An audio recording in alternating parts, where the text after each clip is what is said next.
Le christianisme est présent sur notre terre d'Aunis et de Saintonge depuis près de 17 siècles. Des siècles marqués par de douloureuses épreuves, des persécutions, des luttes fratricides aussi, mais également par le magnifique enthousiasme des premiers missionnaires, la prière des moines, la charité agissante des congrégations religieuses. Ce sont ces pages, tournées vers l'avenir, que nous voudrions maintenant feuilleter avec vous.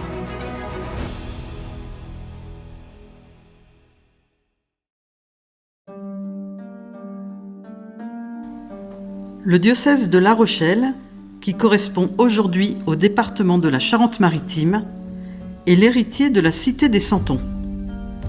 Après la conquête de la Gaule par Jules César, c'est Agrippa qui posa les premiers fondements de l'organisation de la Gaule romaine, et c'est Auguste qui, au 1er siècle, lui donna sa première organisation politique et administrative. Sainte, Mediolanum Santonum, est au 1er siècle une des cités les plus romanisées des trois Gaules. Son patrimoine architectural antique en témoigne, en particulier l'arc de Germanicus et les arènes. Le christianisme apparaît à Saintes à partir du IVe siècle. Rappelons que la paix de l'Église, instaurée par Constantin, date de 313. Saint Eutrope passe pour avoir été le premier évêque de la cité. Mais que savons-nous de lui ? D'abord, son nom grec, Eutropius, qui signifie « tourner vers le bien » et indique que c'était un oriental. Pour le reste, nous n'avons à peu près rien de sûr. Venance Fortuna ne parle que de sa sépulture. Grégoire de Tours est le premier à faire allusion à son martyre, dans le récit d'une reconnaissance de ses reliques qui eut lieu sous l'évêque Palais, donc dans le premier quart du VIe siècle. Ce qui est certain, c'est que Sainte Eustelle est un personnage inventé à la fin du Moyen Âge. C'est bien Saint Palais qui apparaît comme le premier évêque à avoir laissé une trace importante dans l'histoire. Il est le mieux connu de l'Antiquité tardive et passe pour avoir été un grand bâtisseur. La basse Antiquité et le Haut Moyen Âge ne peuvent guère être illustrés que par les fouilles archéologiques effectuées sur quelques sites. Neuvic-Montguyon, Jonzac, entre autres. Les tombes chrétiennes deviennent plus nombreuses. Des traces indéniables de christianisme se lisent sur les fragments de céramique marqués de symboles chrétiens. Poisson, croix, bon pasteur, chrisme.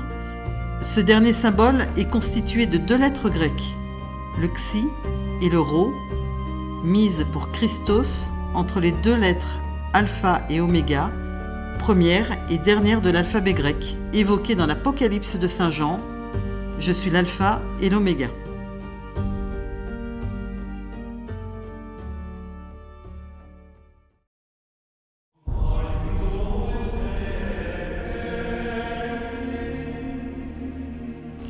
Au XIe siècle, la réforme grégorienne, du nom du pape Grégoire VII, se traduit surtout par le développement du monachisme dans le diocèse. Les grands monastères sont le bras armé de cette réforme qui vise à arracher les biens d'église des mains des laïcs qui les avaient usurpés. L'abbaye de Saint-Jean d'Angély reçoit, au début du XIe siècle, le chef, c'est-à-dire la tête, de Saint Jean-Baptiste, qui serait arrivé miraculeusement sur les rivages d'Aunis et pour lequel le duc d'Aquitaine, Guillaume le Grand, avait offert un reliquaire d'argent. En 1047, le comte Geoffroy Martel assiste à la dédicace de l'abbaye aux Dames de Saintes, un monastère qu'il avait largement doté. Les moines de Cluny ont d'importantes possessions dans le diocèse, dont en particulier le prieuré Sainte-Eutrope de Saintes, ainsi que l'île d'Aix, qui possède un petit prieuré à Cougnes, qui sera à l'origine de la ville de La Rochelle. L'église de Jais est un prieuré florissant de l'abbaye auvergnate de la Chaise-Dieu, qui possède aussi les prieurés de Saint-Gemme et de Trizay. La romance se diffuse plus que partout ailleurs, en France, grâce en particulier à la pierre de Crasane, un calcaire facile à sculpter et qui résiste à l'érosion sur le long terme. Au XIIIe siècle, le culte de Notre-Dame de Recouvrance voit le jour au couvent de Pont, où une statue mariale aurait été miraculeusement retrouvée lors des travaux de construction du monastère. À Saintes, la cathédrale du diocèse ne cesse d'être reconstruite et agrandie. Elle conserve aujourd'hui une coupole romane du XIIe siècle sur son transept sud, comme en l'abbaye de Sablonceau. Le cloître des chanoines et les locaux annexes datent du XIIIe siècle. Au XVe siècle, une reconstruction générale est entreprise. On lui doit l'imposant clocher-porche, dont la flèche, si elle avait été achevée, aurait culminé à 94 mètres. À partir de 1480, un nouveau projet conduit à élever une nef plus élevée, étayée d'arcs-boutants, ainsi qu'un immense chevet qui n'était toujours pas terminé en 1560. Mais cette époque est aussi celle de graves dépravations, qui atteignent un clergé pléthorique et ignorant. Abus financiers, affaires de mœurs, rixes et violences sont monnaie courante.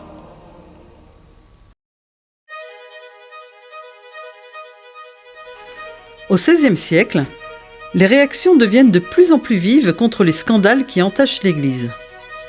Luther publie ses 95 thèses en 1517 et bientôt toute une partie de l'Allemagne passe au protestantisme. Celui-ci se diffuse aussi en France grâce aux moines prédicateurs et il touche tout particulièrement le diocèse de Saintes du fait de sa longue façade maritime largement ouverte aux idées nouvelles qu'apportent les navigateurs. Les guerres de religion sévissent de 1560 jusqu'à l'édit de Nantes, promulgué en 1598. Lors de la Troisième Guerre, les protestants mettent à bas les églises grâce à une technique de sape qu'ils ont élaborée. Les plus grandes églises gothiques de la Saintonge sont ruinées. La cathédrale de Saintes et l'abbatiale de Saint-Jean d'Angély, ainsi qu'un nombre incalculable d'églises rurales. En Eunice, la guerre se prolonge jusqu'au siège de La Rochelle de 1628. Le ministre de Louis XIII, le cardinal de Richelieu, veut la capitulation de la ville et fait pour cela construire une immense digue en bois à travers la rade pour empêcher les Anglais de venir au secours des Rochelais. La reconstruction du catholicisme sera longue et difficile. Lors de la prise de La Rochelle, le roi a promis d'y installer un évêché. Cette promesse mettra 20 ans à se réaliser. En effet, c'est en 1648 que le pape Innocent X crée le diocèse de La Rochelle en réunissant l'Aunis à l'ancien diocèse de Maillezais. Son territoire, très difforme, remontait jusqu'en Anjou avec des villes comme Cholet et Virier.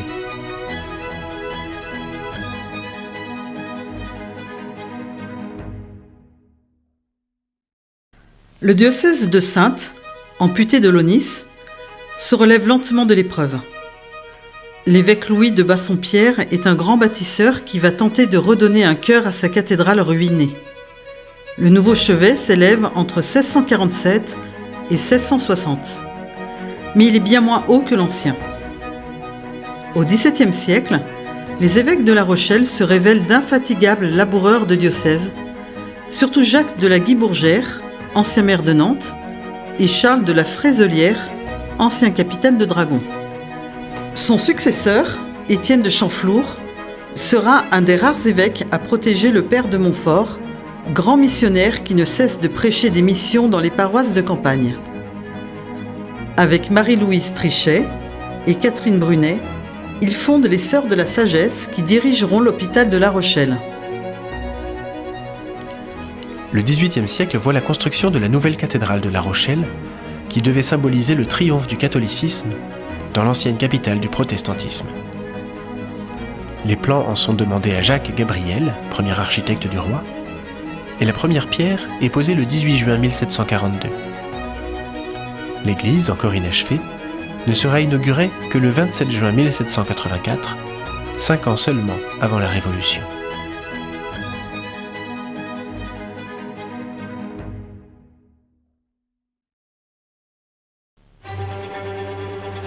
La Révolution allait se traduire chez nous par plusieurs drames dans le nouveau département de la Charente-Inférieure, devenu l'évêché constitutionnel de Saintes. Tout d'abord, le dernier évêque de Saintes est assassiné au Carme à Paris avec son frère, l'évêque de Beauvais, en septembre 1792. Au printemps de l'année suivante, 4 prêtres sont massacrés près du port de La Rochelle les 21 et 22 mars. La rage anticléricale de la foule semble avoir été attisée par les revers subis par l'armée républicaine en Vendée. Mais le plus grand drame, qui marquera à jamais le rivage charentais, est celui de la déportation des prêtres à Rochefort. 820 ecclésiastiques sont embarqués sur 2 vaisseaux, les 2 associés et le Washington, qui resteront en rade de l'île d'Aix entre avril 1794 et leur débarquement dans l'île Madame à partir du 20 août.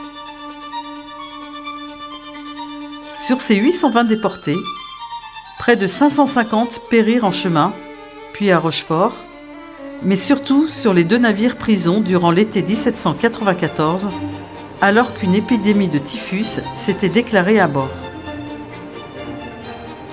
La construction d'un hôpital de tentes fut décidée sur l'île Madame. 254 prêtres y périront encore.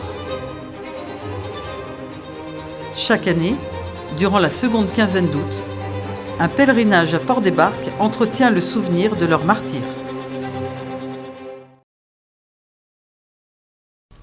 Avec le Concordat de 1801, l'Église catholique peut se réorganiser en France, mais sous le contrôle de l'État. Le nouveau diocèse de La Rochelle comprend cependant 2 départements, la Charente-Inférieure et la Vendée. Après les brefs épiscopats de Couette du Vivier de Laurie et de François de Mandeau, c'est Gabriel Laurent Pailloux qui aura la charge pendant 22 ans d'y reconstruire l'Église catholique. Cependant, 1817 voit la reconstitution de l'évêché de Luçon qui, en nous enlevant le bocage vendéen, nous prive aussi du territoire le plus fertile en vocation religieuse. Désormais, le diocèse de La Rochelle sera constamment un diocèse pauvre en prêtres. La vie paroissiale reprend petit à petit. La plupart des églises sortent dévastées, souvent ruinées, de plus de 10 ans d'abandon et d'usage profane, comme celle de Puy-du-Lac, près de Tonnay-Boutonne, qui n'avait même plus de toit. Quelques lumières chrétiennes marquent cependant ce long XIXe siècle. Marie-Eustelle Arpin, une petite lingère du quartier Saint-Palais de Saintes, meurt en odeur de sainteté le 29 juin 1842, à l'âge de 28 ans. Ses écrits témoignent de son total abandon à la volonté de Dieu. Son procès de béatification a été ouvert à Rome. En 1843, la découverte des ossements de saint Eutrope, que l'on croyait perdus depuis les guerres de religion, relance le culte du premier évêque de Saintes. La translation de ces reliques donna lieu à une longue procession jusqu'à la cathédrale Saint-Pierre le 14 octobre 1845. Elle s'inscrit bien dans la volonté qu'ont alors les églises locales de renouer avec leurs origines, à l'époque où elles ont à affronter de profondes remises en cause.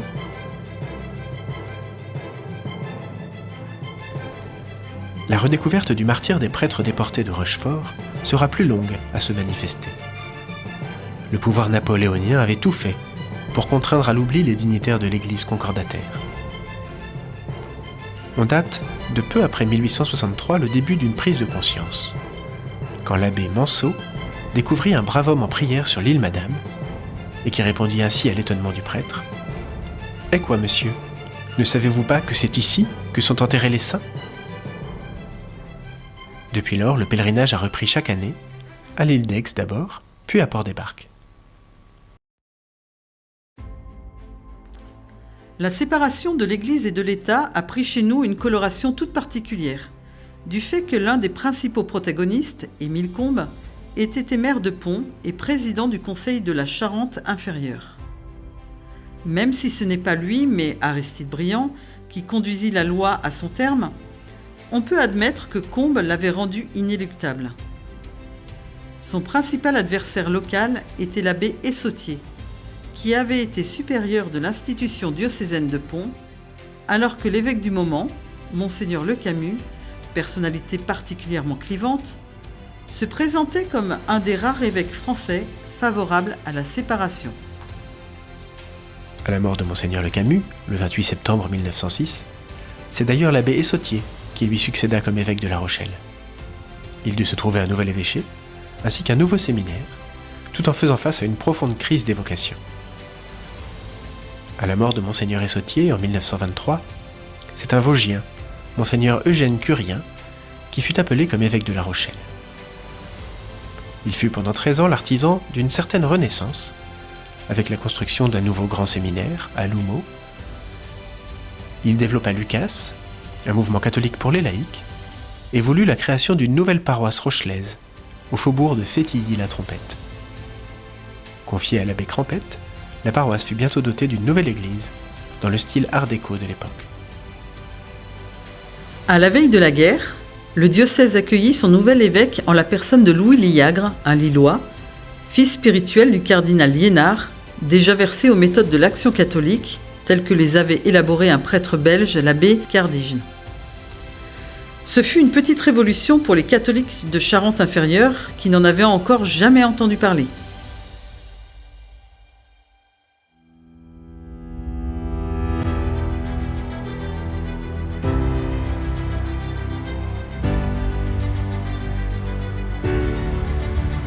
La guerre laissa des ruines profondes.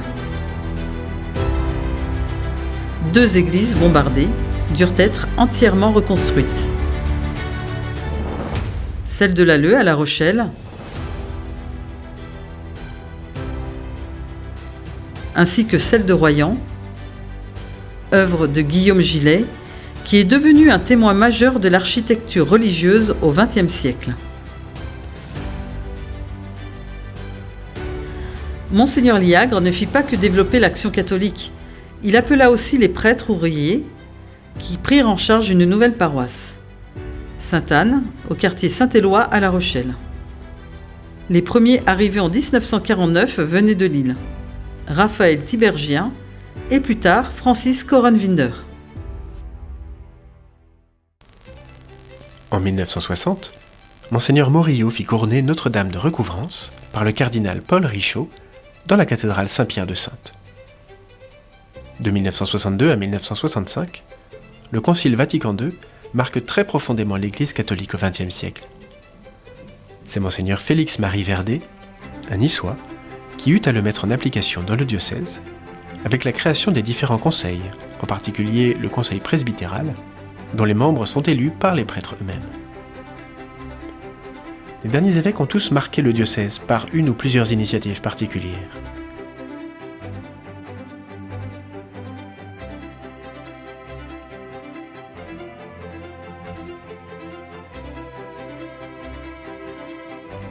Retenons parmi les plus marquantes la béatification de 64 des prêtres déportés des pontons de Rochefort, prononcée par le pape Jean-Paul II à Rome, le 1er octobre 1995.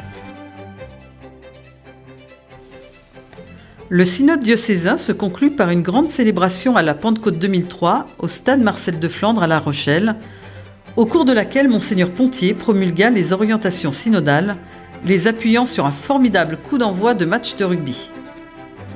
13 ans après, Monseigneur Georges Collomb, ancien supérieur des missions étrangères de Paris, devait ouvrir notre diocèse aux vraies dimensions du monde et de l'Église. De nombreux prêtres venus d'Afrique, d'Inde, du Sud-Est asiatique et d'Amérique latine sont venus redonner des couleurs au presbytérium. Avec eux, notre diocèse continue sa route au milieu de l'histoire des hommes. En mars 2018, les îles de Saint-Pierre et Miquelon, collectivité d'outre-mer française au large du Canada, qui constituait jusqu'alors un vicariat apostolique, sont rattachées au diocèse de La Rochelle, agrandissant ainsi les frontières de notre diocèse pour la première fois depuis 1817.